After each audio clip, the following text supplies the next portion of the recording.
Hey y'all, it's John Trent from Bounding Into Comics, and I've got a box office update on Terminator Dark Fate for you.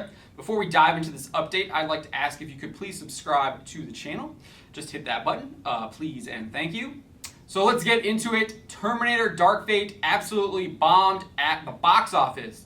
The numbers reports the film only grossed a little over $29 million at the domestic box office. It did bring in $94.6 million at the global or the international box office for a combined global take of $123.6 million.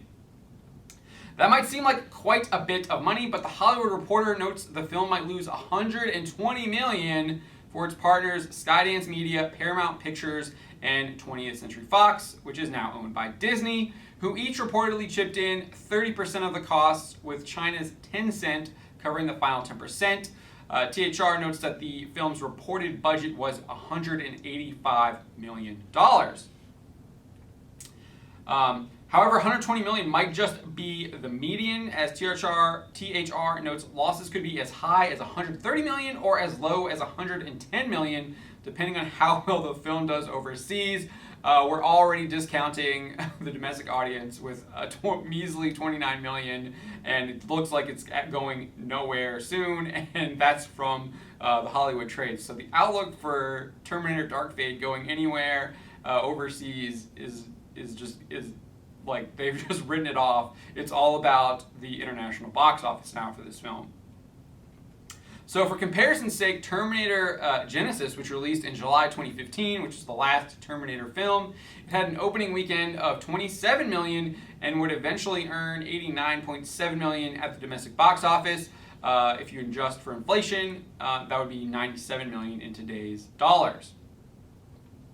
The film would earn $342.3 million at the international box office for a total global box office haul of $432.1 million. That's unadjusted.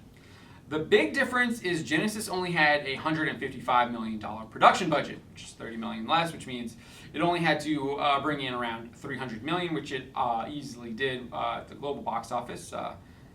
Usually the rule of thumb is you double the production budget for a film to kind of break even or be a little bit profitable.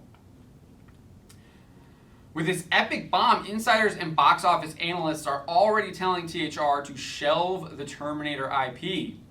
Eric Handler of MKM Partners states, "It is time to let this franchise finally go to the great beyond." Jeff Bach of Exhibitor Relations is a little bit more optimistic, and he's a little bit more realistic on where today's Hollywood is. The fact that they are so reliant on these big IPs, which I don't understand why they are, but they are.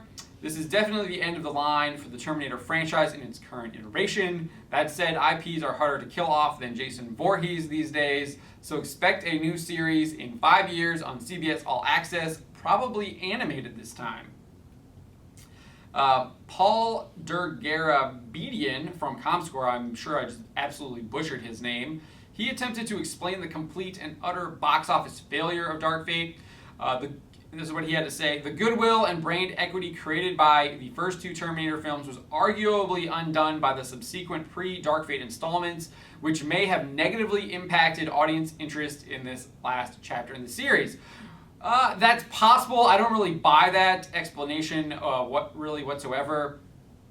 They made it very clear, and maybe this is because I'm maybe a little bit more involved, because this is my day-to-day covering film and comics and everything. But they made it very clear that this film had nothing to do with Genisys, Salvation, or even Terminator 3. It was a direct sequel, or it was supposed to be a direct sequel to Terminator 2. So the idea that goodwill and brand equity would have been used up because of those previous films, that was purely in their marketing to try and make sure that they could get that goodwill back and try and tap into the goodwill of T2 and Terminator, which I think they were on the right track doing it. I just think they failed utterly in some of their other marketing.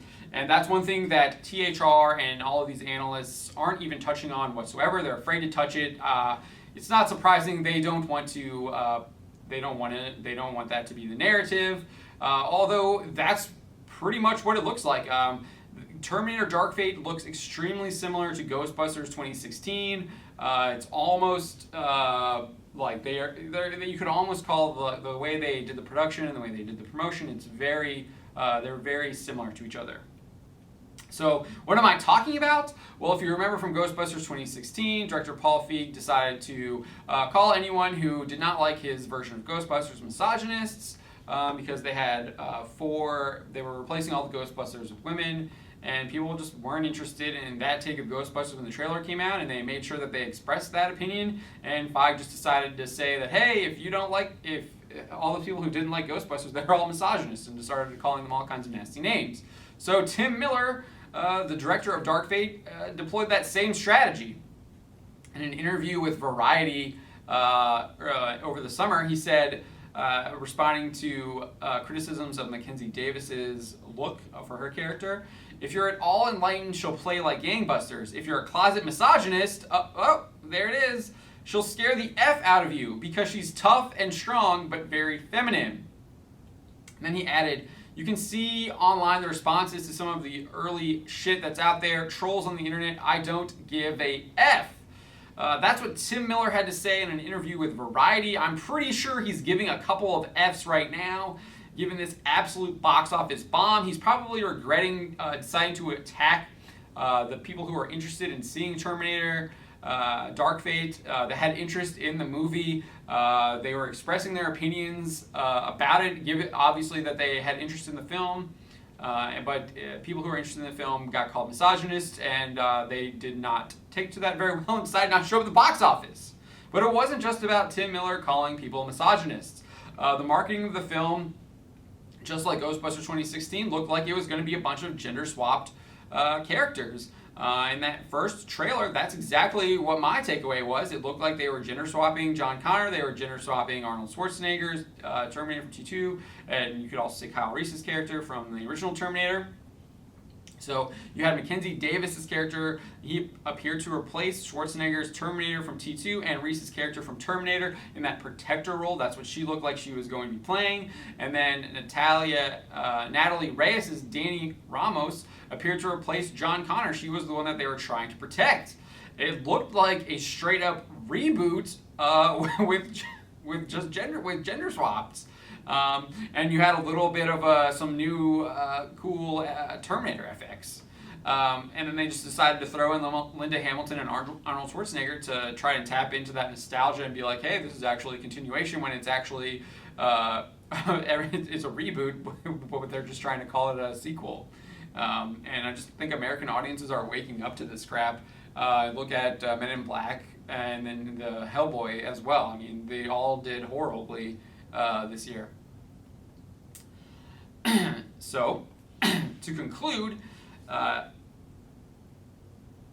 American audiences were not interested in Terminator Dark Fate. They found something better to do with their time than go see Terminator this weekend. I know I sure did. My name is John Trent, and you've been watching Bounty in the Comics. Until next time.